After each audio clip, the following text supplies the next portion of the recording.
What's up, everyone? Welcome back to the Collider Interview Studio, Fantastic Fest 2024. I am so excited to get to talk more Teacup. If you missed our San Diego Comic-Con interview, please go check that out, because the beginning of the conversation we're about to have here will include spoilers for episodes 1 and 2 of Teacup. It's very easy, though. If you haven't watched it, you push pause on this video, you go watch the episodes on Peacock, then come push play, and things begin right here. It's that simple. I will first say congratulations, because last we spoke, I had only watched the first half. Now I have seen the back half, and job exceptionally well done in many, many respects. Thank you so much. Thank you. Yeah. Thank you. Ian, I wanted to start with you and recycle a question that I had written down for Comic-Con that I didn't get the chance to ask, because I'm a big, big fan of James Wan and Atomic Monster. And I'm just curious about your experience working with the team over there. What is something they do as producing partners that you think teed you up for success making this show? Well, I've known Atomic Monster for a while. We've had meetings over the years and sat down and talked about things. And of course, I know who James is. Before I even met him, I've seen a lot of his work. So I was in good company before we even started this project. But I think there was a lot that they did. But the biggest thing was they trusted me, and they were there to support me when I wanted support. And then they let me do what I thought was the right thing to do when I didn't need support. And there's, I've been doing this for a while, and trust is something that's really, really in, not in short demand, but it's hard to get people to trust someone's vision. And Atomic Monster, all along the way, they understood what I wanted to do, and they supported it, and they chimed in and made the series better. And that's the thing that you want. It's like everyone involved with this project, Atomic Monster, if you start there and then you have these guys, everyone made the idea better. And that's what you really want. There's nothing better than having creative partners that elevate your own work. That's what this is all about. Yeah, because it's still my name on it. So, digging into that creation a little and some of the other names involved in it. I have a big character question for you. When you first sat down to start writing this, which character were you most excited to explore in your scripts? But then I also want to know if there was one who wound up being more creatively fulfilling to write than you ever could have imagined at the start. When I first started writing, I didn't know that McNabb existed. So I knew about Chaskey's character, and I knew about the Chenoweths. And it was, so the family dynamics, that was the most exciting thing in the beginning. It's something we were talking about in an earlier interview, that what do these characters do when something unexpected happens, when something unexplainable happens? How do they react as people? And that was really exciting to me. So it was that whole group in the first episode. But I have to admit, the second McNabb became a character, he's such a linchpin to the entire series that it was really exciting to go, okay, how do we, one, create a ghoul, and then how do we peel that away and have a human being? And what McNabb's journey is throughout the series is so heartbreaking, but also affirming, because he thinks he's crazy. And the crazy thing about it is he's not crazy. I can't wait until the portion of this conversation when we can talk about a particular episode. We will get there, not just yet. Chaskey, I'm going to come your way now to talk a little bit about Ruben and kind of to tease where he's at the beginning of the season.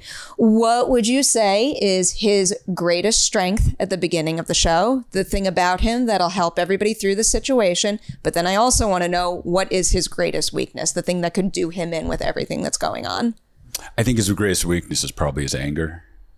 I think that could probably hurt him in some point. What was the other question? What was the other part of it? Greatest strength. Greatest strength. I like how his bond with his family is. Even though they're going through a lot of drama and a lot of stuff that's happening with his family, I like how he's still trying to maintain some type of hold on that with all the chaos going on around him and the information he's received. And I think his greatest strength is trying to maintain that stoic hold. You feel that big time. And again, we will see what happens when that is rattled later in this conversation. Rob, I wanted to ask you about one of your first big scenes in the show. It's the part where you're wearing a mask and you're using a whiteboard.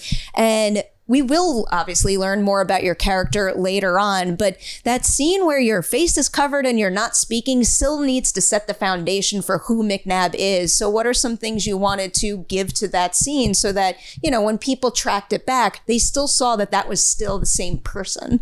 We took a lot of delicacy and care with that scene.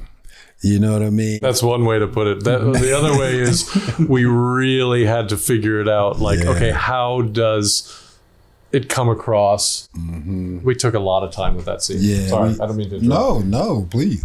The delicacy and care that we put into establishing that scene and that world, I think will translate on screen. You know what I mean? And show how much we really wanted to deliver a product that people could like enjoy the journey from the moment you meet McNabb. And I think we did a great job as we got there. We got there. Can confirm, as someone who watched all the way through and then went back and watched that scene, there's like little nuances I pick up in your body language and how he operates. I'm like, all this makes sense. It all connects. Ian, I'm so excited to get to ask you this now because we couldn't talk about it at San Diego. I want to talk about Claire's death at the end of episode 2. Like, 'cause that is one of the first big moments where we see what happens when you cross that line, and it is just absolutely exceptional looking. So I guess, what was it like figuring out what it does to the human body and what it needs to look like when someone goes over the line? Well, there were two things. One, it needed to, well, three things. One, it needed to shock the audience because we tried Teacup. We try to use the Jaws school of thinking that the less you see the monster, the better it is. So the less you see horrific things, the more horrific things will affect the audience when they do happen. And this is one of those big moments. So we wanted it to be something singular, something that people hadn't seen before. And you're also saying, this is what happens when you cross the line. It has to be so affecting for the characters that they will not cross that line. So it has to be something that is horrific. On the other hand, I didn't want it to just be a big explosion. You go over it and you pop. It needed to be something, for lack of a better term, artful.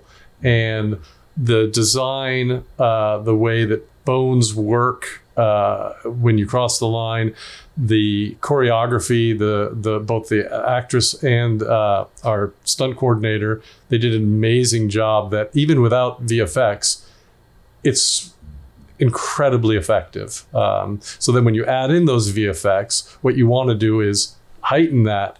There were definitely different versions where it went too far, or you'd laugh because it made you so uncomfortable. And what you want is this kind of fine line in the middle where it's so upsetting and final that you're just left in awe, hopefully, you know. Very much so. I was about to describe it as beautiful, which feels like a weird word to apply to something so gory, but it is. Remember last time you kind of compared it to, it was other things as well, but like the look of a bonsai tree. And yeah. You see that, and it's stunning.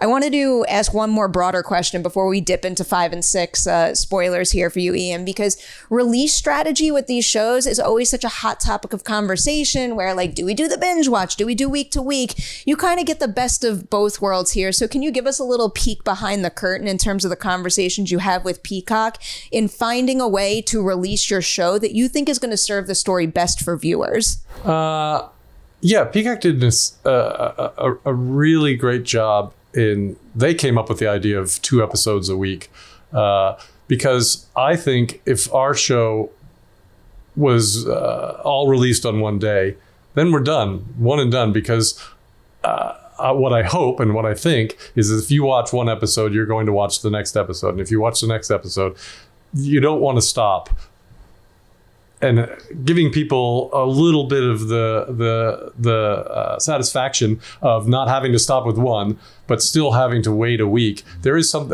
anticipation is far greater than the satisfaction. The mystery is far greater than the answer to the mystery. So keeping people on the edge of their seats for the entire month of October up until Halloween, I couldn't think of a better way to release a show. And it wasn't conversations. They said, this is what we think we're going to do. And I said, that sounds fantastic. Smart choice, especially all the way through October. People elevating it, I like it. Yeah. All right. With that, here's your next spoiler warning. The rest of this conversation will have spoilers for Teacup episodes 5 and 6. If you have not watched it, go watch it and then come right back to this video for more conversation.